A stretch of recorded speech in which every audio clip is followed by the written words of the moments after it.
BTech computer science engineering తీసుకుంటే మనం అన్ని ప్రోగ్రామ్స్ కూడా బీటెక్ సిఎస్సి కావచ్చు, ఏఐఎంఎల్ కావచ్చు, డేటా సైన్స్ కావచ్చు, మనం ఎన్విడియా వారి డీప్ లెర్నింగ్ ఇన్స్టిట్యూట్ వాళ్ళ కరికులంని అడాప్ట్ చేసుకున్నాము. తిరిగి ఇంకా యూనివర్సిటీలో మనకి డెల్ ఎన్విడియా ల్యాబ్ అనేది ఒకటి మనం నెలకొల్పబడి ఉంది.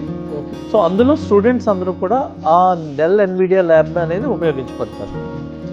అలాగే ఈసీఈ వస్తువులోకి ఈసీఈ కూడా మనకి అన్ని ప్రోగ్రామ్స్ కూడా ఇండస్ట్రీ అలైన్తో చేయబడింది. ఒకటి మన దగ్గర అన్ని రకాల సాఫ్ట్వేర్స్ ఉన్నాయి.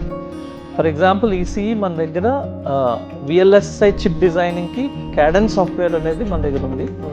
దాని సర్క్యూట్ ప్రింట్ చేయడానికి కావాల్సిన ఆ ఎక్విప్మెంట్ కూడా మనం జపాన్ నుంచి తెప్పించాం. ఓకే.